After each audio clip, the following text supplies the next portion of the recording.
folk. Red Sox fans have longed to hear it. The Boston Red Sox are world champions.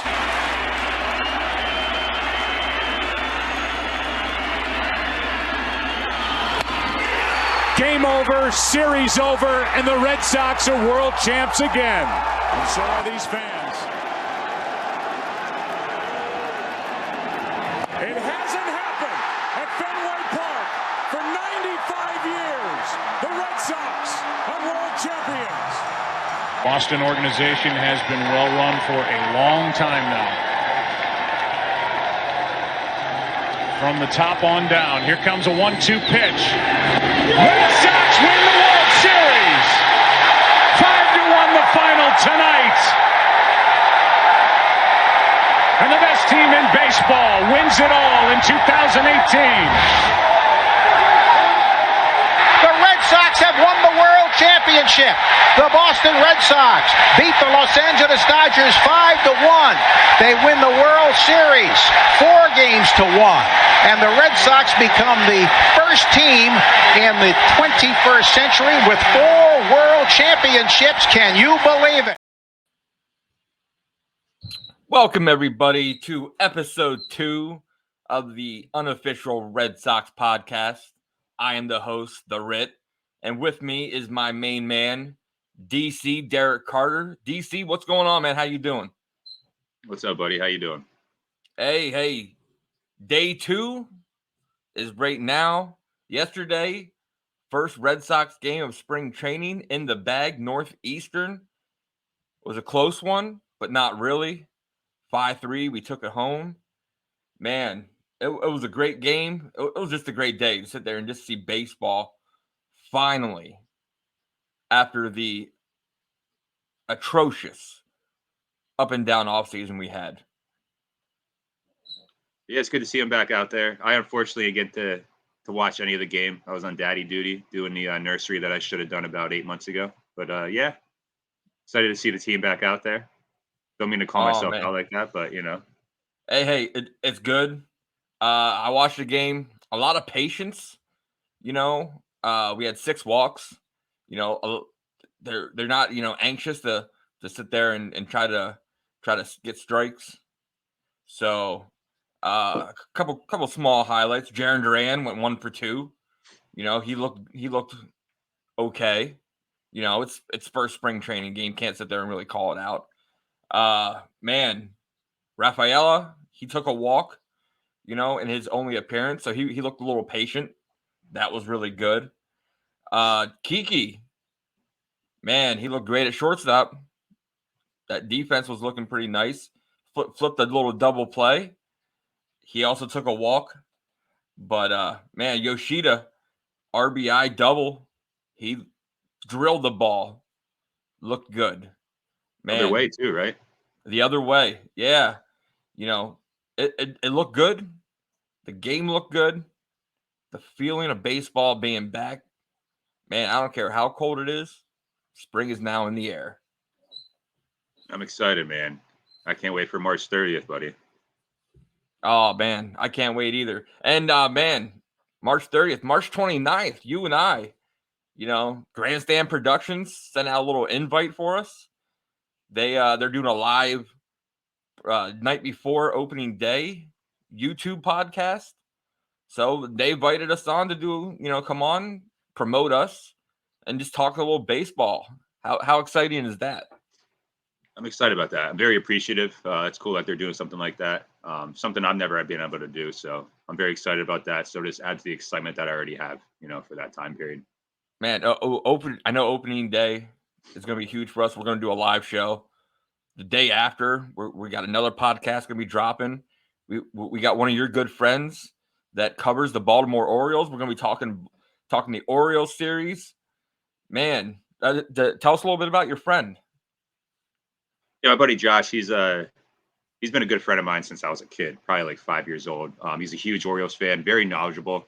I don't know if you ever saw the show back in the day on ESPN, Stump the Schwab, but I wholeheartedly believe that if he was a little further in his life, they would have a show called Stump the Josh, because that dude's unreal. His sports Man, knowledge, not even just with baseball and across the board, is impressive, and I'm excited to have him on. He'll add a lot of good insight, and it should be cool to chop it up with an old friend of mine that I've grown up with throughout the years. yeah, and it's gonna be a little different. We can sit there. We know the Red Sox in and out, inside and out. We know what we can sit there and look forward to in our team. But it's gonna be good to see an insight coming from, man. Okay, well, what do we got to look to from the other team? The rotation matchups. Cushman is ridiculous. You know, um, They got a lot what? of young guys coming up Oh yeah, to be very excited about. Gunnar Henderson, which I actually have 2 blaster boxes coming from Topps Series 1 2003 series coming today. So I'm excited to open up and try to get that Gunnar Henderson rookie. But Grayson Rodriguez, he's gonna be a force in that rotation, and it'll be cool to hear how my buddy Josh feels about him and his insight as well. yeah. So that's a little bit's coming next month. The whole opening week, we shall call it, a baseball season. But man, let's hop into this right now. Red Sox spring training. I guess Monday is our first look we get to see at a actual Red Sox pitcher, and it's they said Corey Kluber is going to go first up on deck. What are your thoughts on that? I'm excited. I'm excited to see where he's at. We have a lot of question marks, man. We have a lot of people that haven't pitched in a while. And honestly, there could be a time in this season where we look at him as our number one guy. God forbid if Chris Sale goes down or something else works out weirdly. I'm excited to see how he responds. I know he's wanted to be in Boston the last few years. I know it kind of didn't work out the way he wanted to when he went to different teams for 1-year deals, but glad that he's on our squad. It'd be a nice little veteran presence. So I'm excited to see how he comes out and shows off in his first appearance of the spring. Man, that's one thing I love hearing in spring training. The announcers, they're talking about how these younger guys that are on the spring training squad, they get to come and talk to the Red Sox veteran pitchers, and not just the veterans like Sale and Kluber and Saxton, but they actually get to talk to Garrett Whitlock, Tanner Houck, to people that been in the league. They had that experience just to get that knowledge and the help. I know they even said the kids over at Northeastern were, after the game, were over picking and talking to them. That's got to be one heck of a privilege to be able to face some of your favorites. And man, that starting pitcher that Northeastern had, I wonder what he was thinking when Jaron Duran was up, and he looks over and sees Devers on deck. Like, man, that's got to have nerves right there. It's got to have nerves, but it's got to be real exciting. You can just imagine just pitching it. Because, you never know if these guys are fans of the Red Sox or just fans of the game. Obviously, if they're playing baseball, they most likely are fans of the game. But going against a guy like Devers, because these guys, they might never make it to the MLB, so they never had this opportunity. So this is probably very special for them. Yeah, very nerve-wracking, but I'm assuming they're probably taking in every moment of that and just enjoying. Yeah, so we're talking pitching. So let's just go to our first topic. Red Sox starting rotation. There's 7 people battling for 5 spots, but injuries happen, people go down.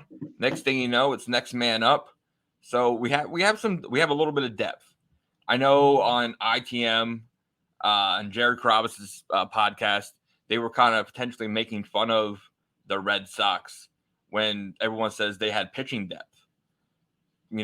But we got 7 people battling for that starting rotation spot. So what are your thoughts before we actually pick our starting 5?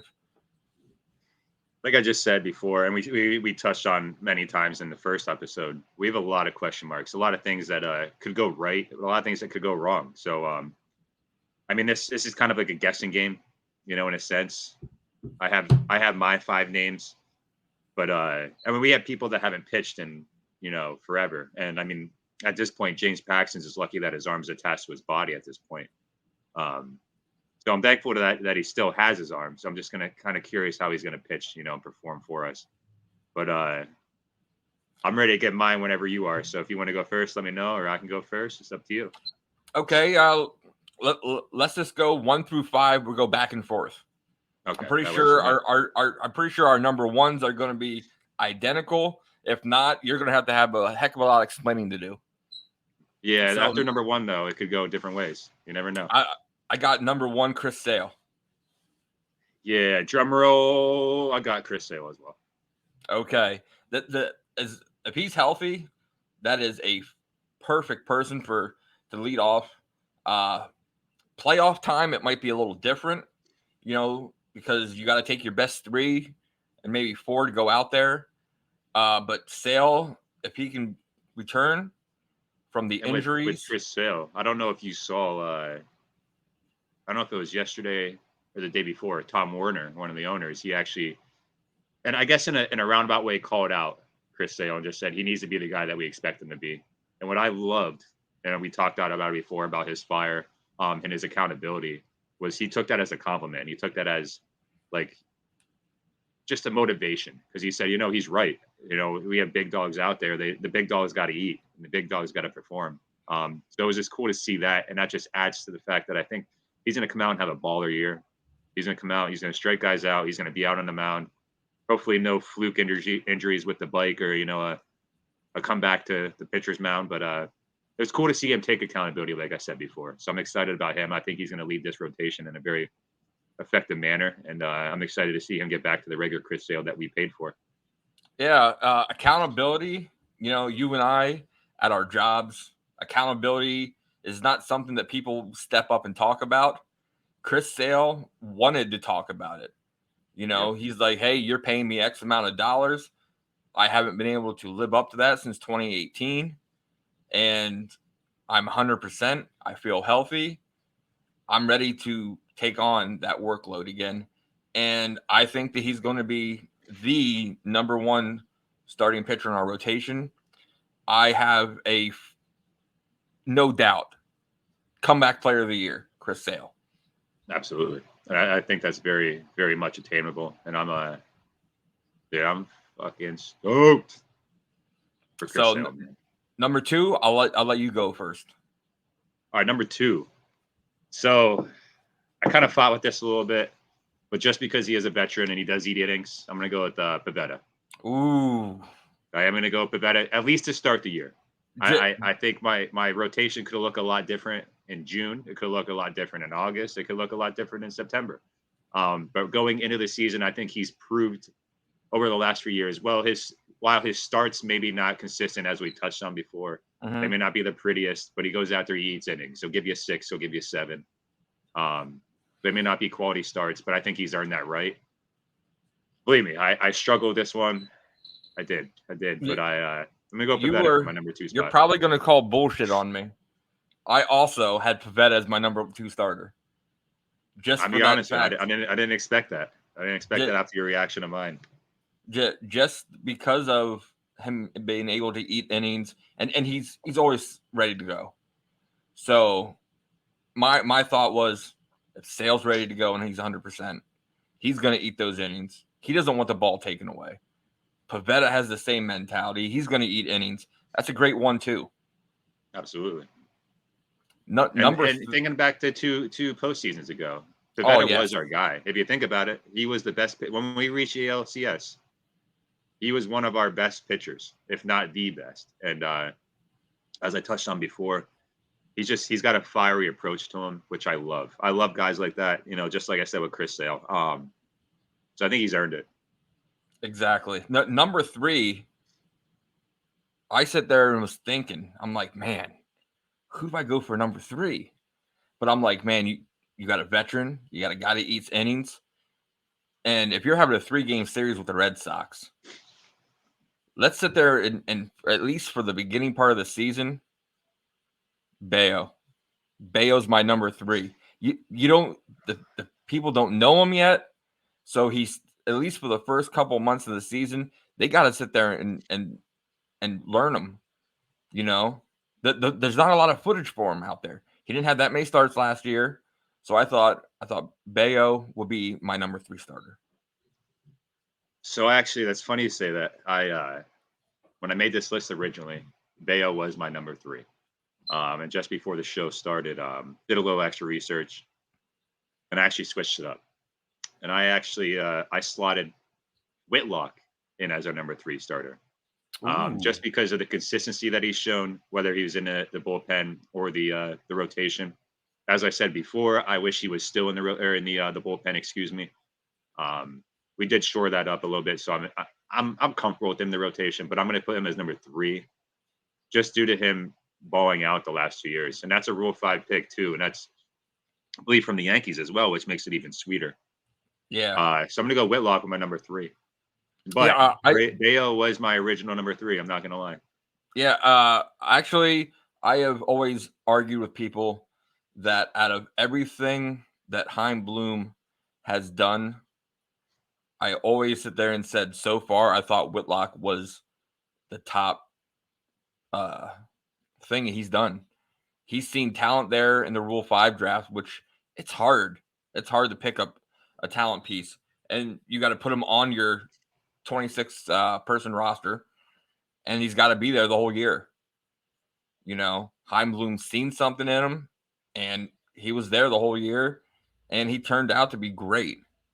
No, I agree. I haven't been too high on Chaim Bloom, to be honest with you. I know we haven't really spoke about him much, and I'm sure we'll deep dive into that as this show progresses. But that is definitely the one thing that I would say he did well.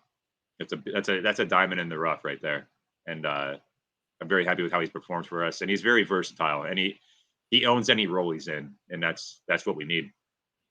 Yeah. So we got the top 3 done. All right. So now, for my number 4. Now hold on a minute here. You on your half, you still have Paxton, Kluber, Bello, and Houck. Yep. I still have Kluber, Saxton, Whitlock, and Houck. So there's only 2 spots left in the rotation. Who's your number 4? My number 4 is I'm going with the veteran, Corey Kluber. I expect it's not a role that he really has to, feel any pressure. I mean, he's a veteran. He doesn't really probably feel pressure, but he's in the 4th spot. So you kind of ease him into Boston. He's pitched in the AL East before, as we know, so he knows what it takes. I think he'd be perfect for 4. He's a little older. He'll add that, that veteran insight to all the players, all the pitchers that are younger. I'm going to go Corey Kluber. Oh, okay. I went veteran, but I went the other route. I went Paxton. But since we're talking about early season, I went Paxton, piggybacking, and kind of an opener role until we see what he can do to get his arm broken in, which Chaim Bloom was high on down there in Tampa and made work.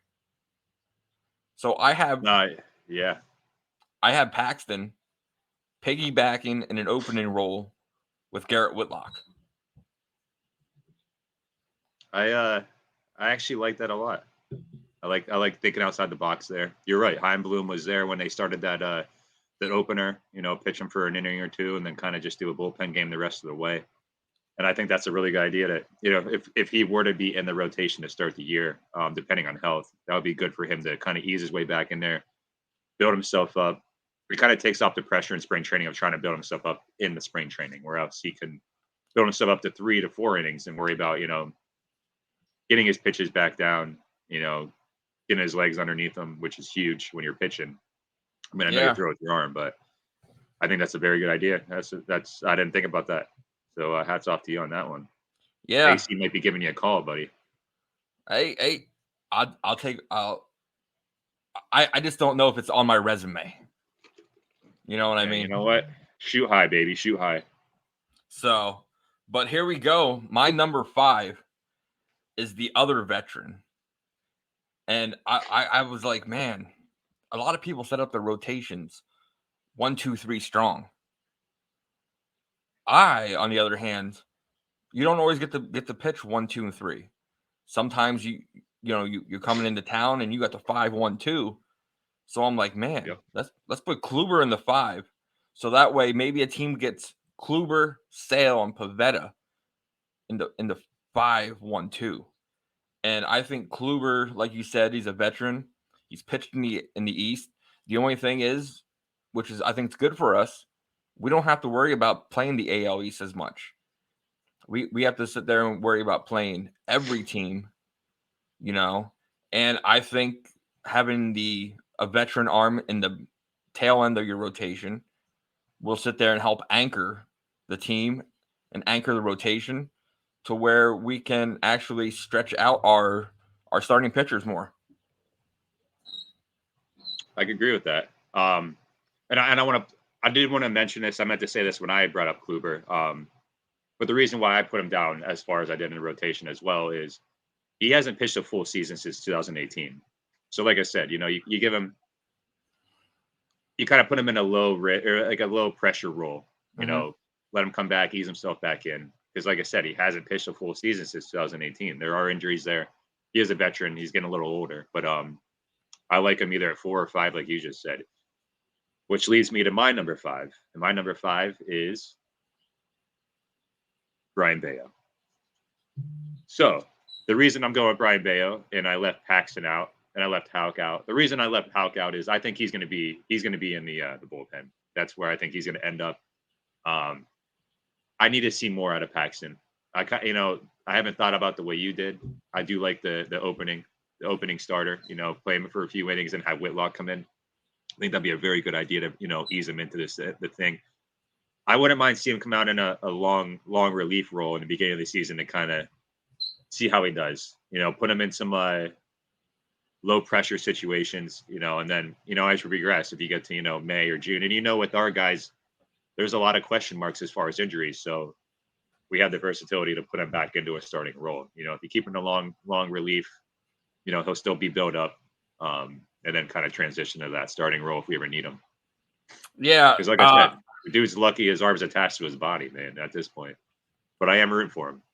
Yeah, I sit there and left kind of Houck in the bullpen. I kind of like him there, but man, I think the longer the season goes, we have with 7 starters, we could easily slot anybody in. We could go for a 2-week stretch of okay, we got to give some people some rest. Let's go to a 6-man rotation. Do we need to? We don't know. Health, that's our big thing. But man, just to recap a little bit, my starting 5 is Sale, Pivetta, Bello, Saxton, Kluber. And DC, yours is? My starting 5 would be, in a perfect world, Sale, Pivetta, Whitlock, Kluber, Bello, and then throw Paxton in a long relief until he can prove that he has the health to compete as a starter. Yeah, so man, similar but slightly different. I do like your rotation. Whitlock can easily go in there and be a volatile starter and a very important piece to the starting rotation. I just wanted to work Paxton in there slowly. That's why I did the opener to let Whitlock, get the longer. Paxton can go 2 innings. Whitlock can sit there and lock up the next 4 or 5. Then you bring in Martin in the 8th, Jensen in the 9th. Nice little game piece. Yeah. So, no, I think either one would work, man. I do. I think on paper, I think we're a lot better than people think we are. Yes, especially in the rotation. But I understand the hesitancy and thinking that they're going to do anything this year. I know the Red Sox.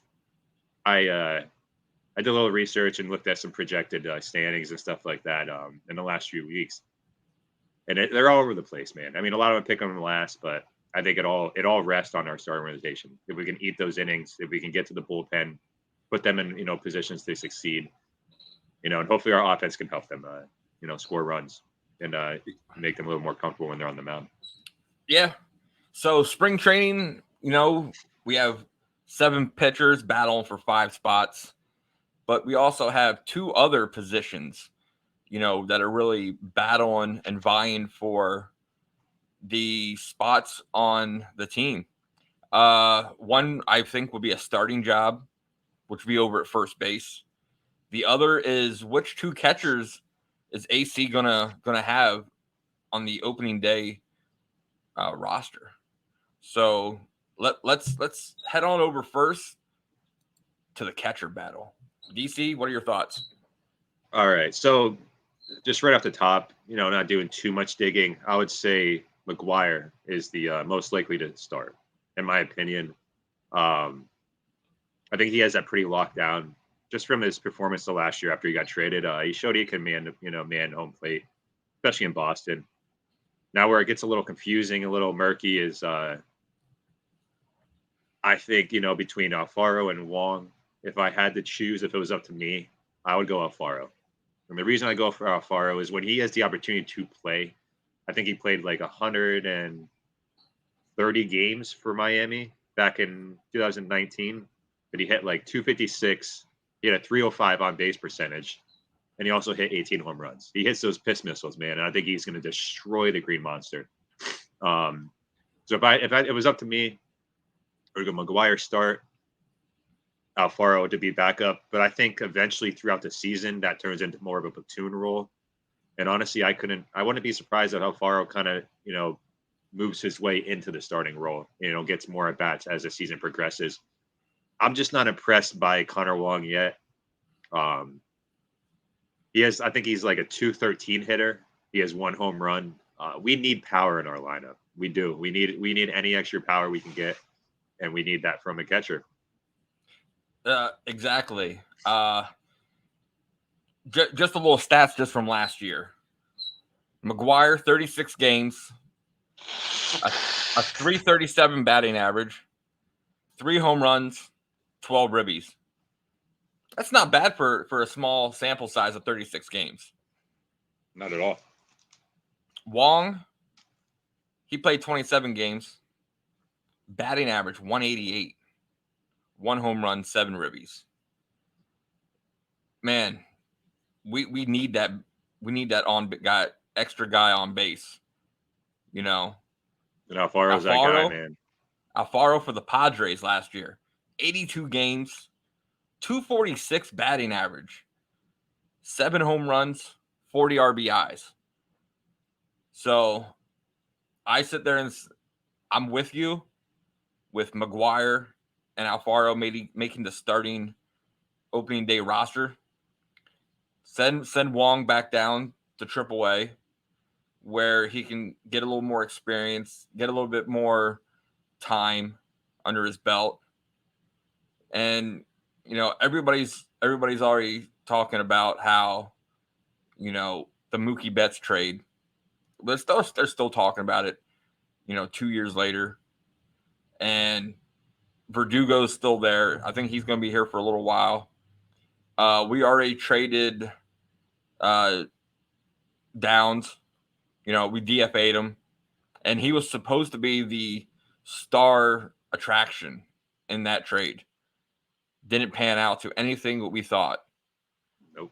I still wish the Red Sox would have took a chance and took who was that pitcher that they were trying to throw in? But he couldn't clear a physical. Oh man. I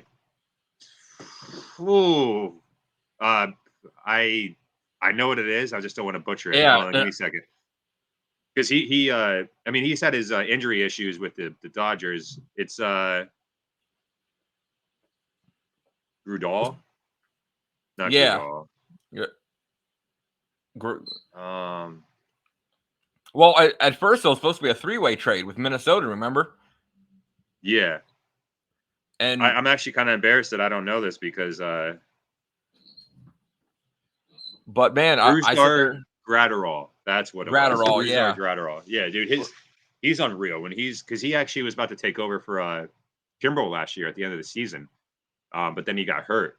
But his movement on his cut fastball, his fastball is disgusting. Yeah, it got nixed because they saw him as a starter, and then when they saw the medical, it was projecting him as more of a reliever, and that's where they got hung up. But Yeah. looking at the past year's bullpen issues, I kind of wish we would have just went through with the deal. We would have taken it. Uh, I think yeah, he would have been a huge piece. And honestly, if we would have got him, he would be our closer right now. If he would have stayed healthy, we would. Yep. Yeah, I mean, not to cut you off, buddy. I apologize about that, but yeah, he Oh, gets me no, excited, no. man. But I sit there and think that they should. If we would have had him, in there. We didn't need Jeter Downs, especially for what it turned out. But we didn't know, that hindsight at the time. And then Wong was the third piece in the trade, and I think if he should take the time and learn from Veritek, talk to him, go back, send him, because I think he has one or two more options down to AAA. So value that, send him back down, and let Alfaro and stuff work their way, and McGuire worked as the opening day catchers. Yeah, I'm with that. If it was up to me, I would just put Alfaro right in the starting role. I'm just to be realistic. I think he'll be the backup. I think he can take over that starting role over McGuire. Like I said, I think he'll move it more into a platoon role, and then probably around July, August, I could see that being Alfaro's starting role. Yeah, I can sit there and see that it being pretty close, splitting it 82 Alfaro, 80 McGuire. But then again, it could end up being who's starting pitcher sometimes has that relationship with the catcher. I know Yeah. there was some times that Vasquez, had to take a seat, even though he had a hot bat at some points, just because of catcher preference. Yeah. So that could turn out, and you got to be able to call a great game behind the plate. So especially now with the pitch clock, man, you got to be on. You exactly. got to be in line with each other, in tune. I've seen highlights of this clock, and it goes fast, man. It's fast as shit, and you don't have much time to get on the same page. So that game planning, having that relationship with the catcher between the pitcher is definitely crucial. So I could definitely see that's a good point. It could change a lot of things. I'm interested to see who Chris Sale's catcher will be, if that's the case, because he hasn't really worked with any of these people too much. With being on the IL a lot. He missed a lot of time last year. Did he have McGuire as a catcher last year? I'm assuming he did. Yeah, that might be a stupid statement, so I'll take that one back. I don't think he did. I don't think he got hurt. He got hurt in June or July. And he was out after that for good, because then he got his pinky broke, and then he had the bike accident. Yeah, and we traded Vasquez over to Houston, and then we traded and got McGuire, and that was right close to the deadline. Goddamn McGuire. So thank God online shopping's taken over. Oh, exactly, man. But next up, we're gonna sit there and we're gonna talk Doogie, little Verdugo. Let's sit there and share this. I'll let you start this one off after this. This was okay. Alex Verdugo approaches the Red Sox about an extension per the Boston Herald. So Verdugo approaches the team's leadership and made it clear he wants to stay with the Boston Red Sox. Man, there is very, very few people on this team that talk about wanting to be a Boston Red Sox for life. Now, we've heard that before. We've heard, Mookie say it. We've heard Xander say it. Vasquez say it. John Lester. And sometimes it just doesn't work out. But, let's sit there and talk Verdugo. Do you think he's worth the extension?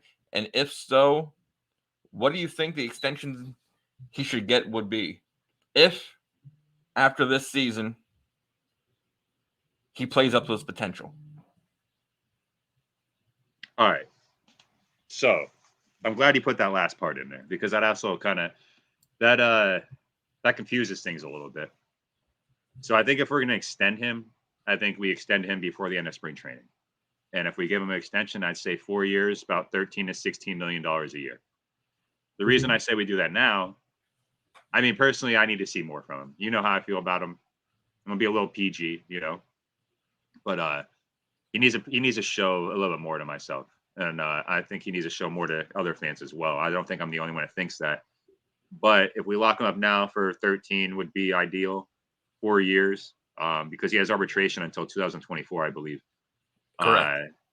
I think that would be a good deal because the only thing that scares me is if they wait till the end of this season, he has that breakout year, which would be awesome for us.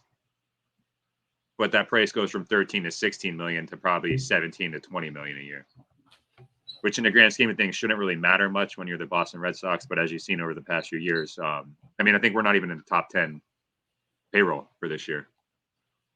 So I think we should lock him up early. Maybe throw in an opt out after like the third year, or whatever, if he wants something like that. But if you're going to do it now.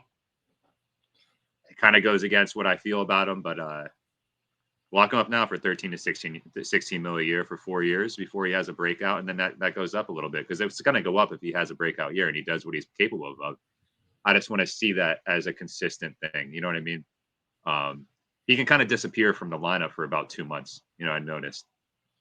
He starts out hot, and then June, July, maybe August, he kind of disappears. And then he'll pop back in. I know he's dealt with some injuries since he's been with us. Foot injury, I think, last year. Which hurt a lot. Yeah, last year he was playing injured. First 2 years. First 2 months of the season, and then once that kind of got worked out, he was hot the rest of the season. Yeah. I'd say lock him up now, before the price goes up any higher. The guy you're going to get. He's going to give you a 16 for 80 RBIs. He'll hit 270. I think he could hit close to 300 if he wanted to. But we'll see, man. But yeah, lock him up.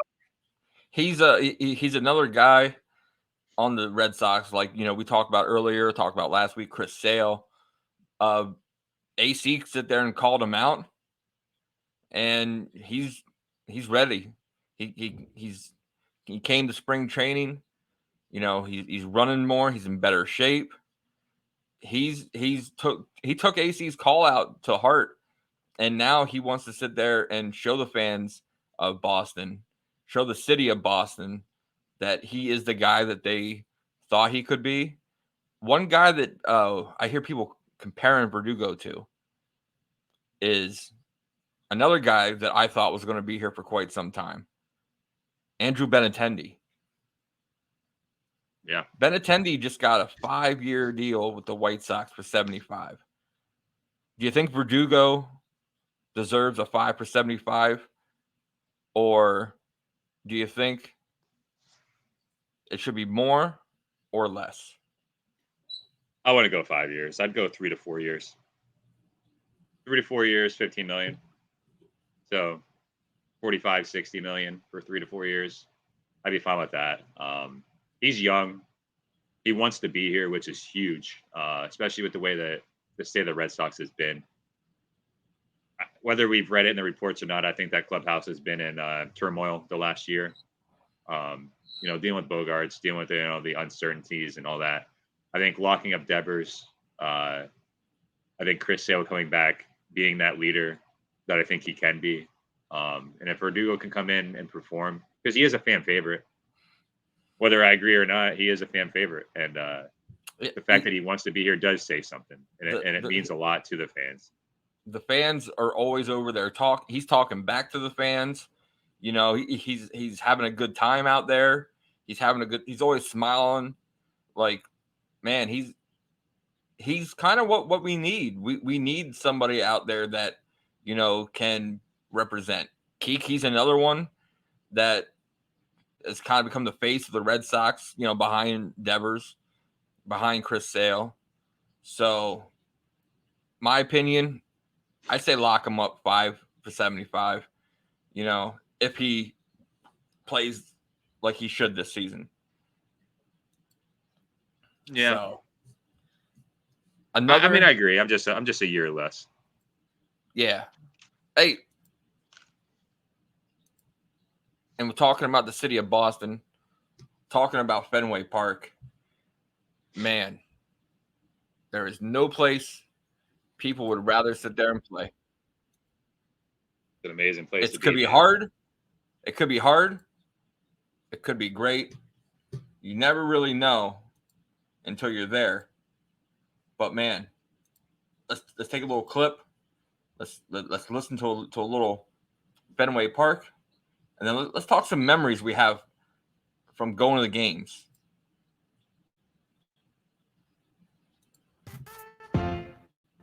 It's hard to take it for granted. It's just like such a cool ballpark, such a great environment. Sometimes like you gotta really take a step back and just kind of pinch, and you go to places where you're losing, fans lose interest as they should, and yeah, Fenway was never like that. It gives me goosebumps like just thinking about it. First home run. Just like I remember looking back and just like kind of seeing my family, and I just had like some of my best baseball memories there. As a visiting player, it's always nice going there. Like you always circle Fenway. I think you go to like some ballparks and you see like grown men go out to batting practice early and just like take it in. And Fenway was always that. For that to be my home ballpark, it's like it's the coolest. It's like awesome.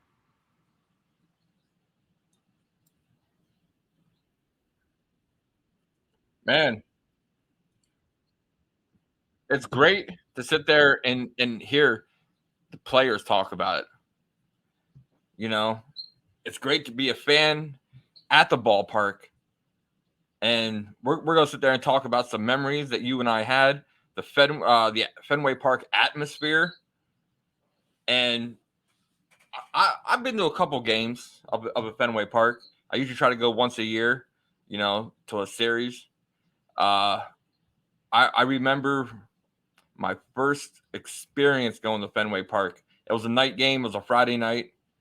And it was raining. Stephen Wright was on the mound. And I'll sit behind the bullpen, first row. I love sitting behind there. And I was like, man, why they got a knuckleball pitcher when it's raining out there? Like, it's got to be hard for the grip. And, of course, first game I go to, we lose against the Houston Astros. Fuck the Astros. So, but that's all I got to say about that. Hey, it was great because birthday weekend, my birthday, we're sitting there, bottom of the ninth, still a tie game. So we're going to extra innings. So I'm like, man, let's go. And there's a guy on second. David Ortiz is up. You know where I'm going with this. Big Poppy's up. He sits there and cracks the ball. You can find the video on our YouTube channel. Just search the Pesky Podcast. Check out the video. And Ortiz hits a double. Red Sox win in extra innings. And it was a moment of history because that was David Ortiz's 600th career double. Third player to ever have 600 doubles, 500 home runs. And, of course, first ballot Hall of Famer, Big Poppy, Mr. Boston, David Ortiz wins the game like he always did when it's clutch situations. Yeah, man, I had a similar experience. I'll be honest with you. I don't remember who or how they tied it up. But I went with my dad, my 18th birthday, June 24th, 2008. Obviously, it's an easy day to remember because it's my birthday. But they played the Diamondbacks. Gotta love birthday games. Gotta love the birthday games, man. Best presents ever. And honestly, without even getting teared up or anything, but because I even think about it, it makes me get teared up. It's hands down one of my favorite moments with my dad. My dad is my hero. My dad is my guy, my dude. If I ever need anything, I go to my dad. Even at 32 years old to this today, I still go to him for everything. And we didn't grow up, the the wealthiest, you know. And I remember my 18th birthday, he knew how much I wanted to go to the Red Sox. I wanted to see the Red Sox in Fenway Park. He pulled some money together, and the plan was to actually drive up and then stay in a hotel after the game and then drive home. But I remember we went to the game, and I think they were down 4-1 going into the bottom of the 8th inning. And obviously in Fenway Park, in between the 8th inning, the middle 8th, they play Sweet Caroline. We're sitting on the third base side, and place is going absolutely fucking nuts. Play Sweet Caroline. They caught the bat. They scored 4 to go up 5-4 and then win the game. And we parked on the other side of the Monster in that little parking lot. I remember we actually kind of got in a little argument with the guy because my dad was like, "We're not parking in the open. We need to go underneath where there's like the inside." Thank God we did, because I think a couple of bombs went over there. But after the game, obviously everybody's going nuts. We just, came back in the bottom of the 8th, down 3 runs. We're trying to get out, and we're just through the mob of people coming out the gates. My dad was fucking pissed. It was so funny because I was driving, but he was mad because like people are banging on the car, all that stuff. But it was a great moment. And I remember just being like, let's just drive home. Like we're already awake. We're like adrenaline's pumping. Let's save that money. Let's put that towards another game. So we actually just drove home that night. But it was a great moment for me. I felt the atmosphere. I mean, it wasn't a playoff game, but it felt like one. And just to experience it with my dad. He's not the biggest sports fan, but he's a fan of anything I'm a fan of. So I've always been appreciative of that moment, and that will always sit with me probably for the rest of my life. And I'm actually excited. My wife is actually buying us tickets in a hotel to go up to Boston here this summer. Because you never know how much time you have left with your loved ones. So I'm very excited about that, buddy, man. Thanks for making me think of that. Man, birthdays is where the magic happens. And that was a great story. Like I've only ever been to one game where they actually came back to win. It was the first game I ever took my kids to. Sunday Night Baseball, ESPN, Red Sox, Yankees. Oh, we were behind. We were down. I think it was the bottom of the 7th. Hanley, over the Green Monster, put us up. We win the game. Shut those Yankee fans up.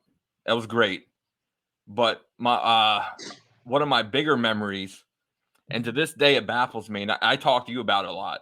I talked to our boy Jonathan a lot about it. Man, because it's his team. It was the Rockies. You sit there and think I'm first row, right behind the bullpen. I'm watching Chris Sale warm up, and I'm like, man, he's got a little extra zip behind there tonight. 17 strikeouts. Hell yeah, 17 strikeouts. How do you have a starting pitcher 17 strikeouts and you lose? The answer to that question is be the Red Sox. No. Brandon Workman. He was our closer. He was our closer that year. He came in and he was doing electric. He was doing great. May 14th. Next thing you know, gives up a home run and we lose. The funny part about that stat, that's the only home run he gave up all year. Only home run. He knew you were coming, big dog. Chris Sale, 17 strikeouts. Great. The only stat that matters to me is Brandon Workman gave up how many home runs in that season? 1. I'm like, man, how does that happen? How? Like, yeah. And I would say one of my second favorite moment. David Ortiz is my favorite moment. 2020 ALDS Game 3. I was there. Eduardo Rodriguez was pitching, and I've been to Red Sox games during the 21, right? Oh, 21. Yes, 21. And I'll tell you, 2020, we got to forget about that season. That season didn't even happen. Yeah, I was gonna say, bro. The Dodgers don't even have a real World Series championship win. But man, we sit there. We sit there and think. I'm like, I've been to games before. It gets loud in Fenway. We all know that. You take the loudness in Fenway in the playoffs and crank it up by 100. It was loud. We win. The whole park's vibrating, shaking. The crowd's just it's epic. And like you, I wanted to skimp on the hotel room. So I'm like, we're pumped. Let's go home. Drove home. Now, for you listeners out there, we drove. When we say we drove home, we live in PA, so it's a good 6-hour drive. Hours at least. Good 6 hours. So I had PTO and work for the next day, but I was like, no, I'm still on this high. So I got home. This, dude. I got home. I went and went to work. Told them to pull my PTO. I'm here to work. And I was up all day. Red Sox game that night. Drove the rest of the night home. Went to work 10 hours the next day on 6-pack of Red Bull, and I was shaking. But I remember you texting me about that, and I remember being like, "Boy, you crazy!" But man, who cares? The Red Sox just won the playoffs. We were 2 games, 2 wins away from the World Series.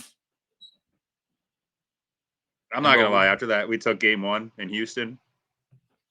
I thought we were going. And then we fell apart, man. Our offense just fell flat on its face. Man, Fenway Park. If you guys have never been to Fenway Park, you've got to go at least once. The experience, it's an amazing experience, man. It's just take the tour beforehand. You know, they show you the red seat. They let you get on top of the green monster. You get to watch some batting practice. You know, depending if there's an actual game that day. It's an amazing park.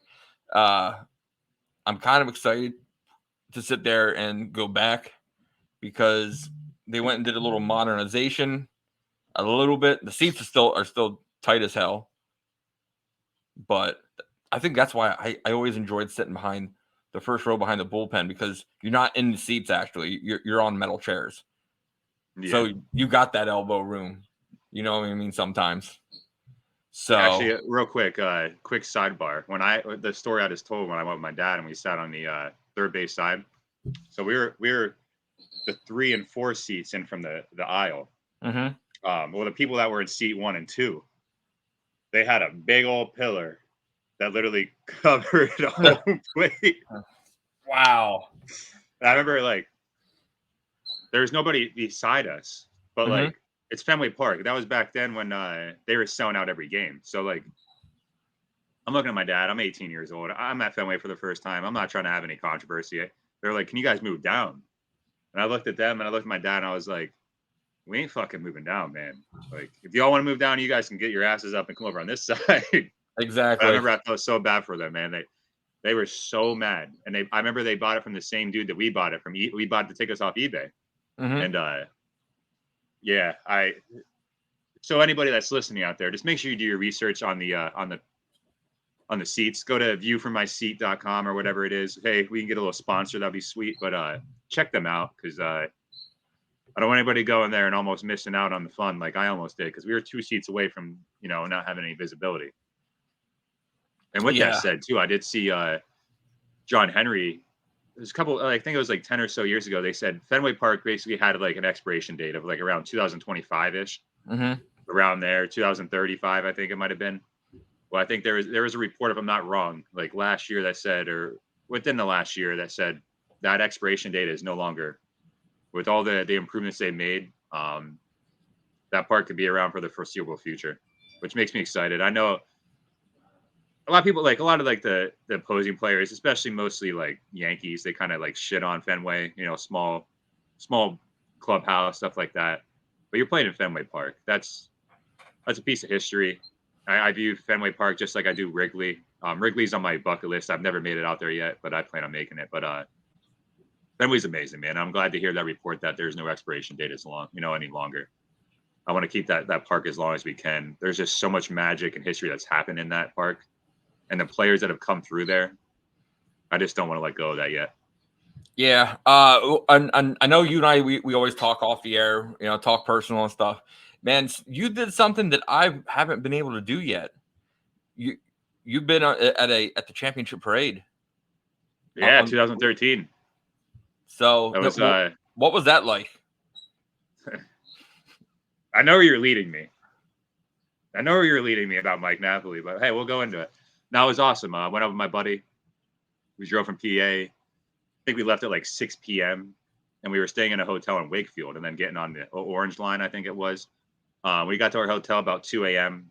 We had our alarm set for 5 a.m. to get on the train and then head over. We go over, we see the parade. The parade was amazing. Caught a little Red Sox wristband from Ben Charrington. Shout out Ben Charrington. And then after the game, we went to a bar and we were just getting some food. Our plan was we actually had another night at the hotel, but my buddy had to leave. I won't say what he had to leave for because, but anyway, where we were sitting at the bar, the same exact seats, a mere 4 hours later, there was a shirtless Mike Napoli smoking cigs, guest bartending that I could have met right in front of me. I shit you not. I know people are like, oh, it's fucking bullshit. No. Could have met him. He was right there.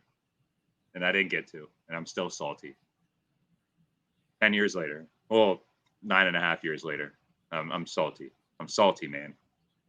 Man, sit there and the experience, like, yeah, it's always great to sit there and see, the people you look up to, you watch, you love because they're on your team.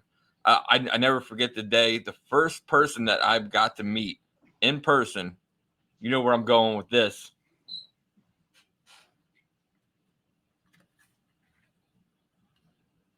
Xander Bogaerts, baby. I'm going to cry now, big dog. Player appreciation. Fan appreciation day. We got there early. Everybody on the field. The grass is soft, let me tell you. But, man, I got my picture taken with Xander, got an autographed ball, and I got my picture taken with Brock Holt, So. Brock Holt, man. I love that guy. Great times at Fenway Park. But, man, hey, we're going to have to sit there and continue this conversation next week, brother. It's getting to be spring training. Games are getting coming up. So, guys, head on over to our YouTube channel. Just hit search on the Pesky Podcast. Give us a follow. Head on over to our Twitter. We are, what the heck is our Twitter handle? Man. At the Pesky Podcast. At Pesky_podcast. Give us a follow. Bad. Make sure you sit there and tell everybody you know about us being on iTunes, Spotify. Leave comments. We'll sit there and read them live on the air of what you think about the episode. Give us your own thoughts. Give us your own opinions. Hit us up in the DMs. So, for my man DC, Derek Carter, right? I am the Ritt. Let's sit there and go Sox. See you guys next week. Yeah, and if you guys have any special memories you guys have with Fenway, please send them in, share them with us. We can even have a little segment where we kind of go over fans' best moments, stuff like that. If you want to interact, send those questions in. Looking forward to them. But yeah, great show, Josh. Appreciate it. So, talk to you next week here on the buddy. Pesky Podcast.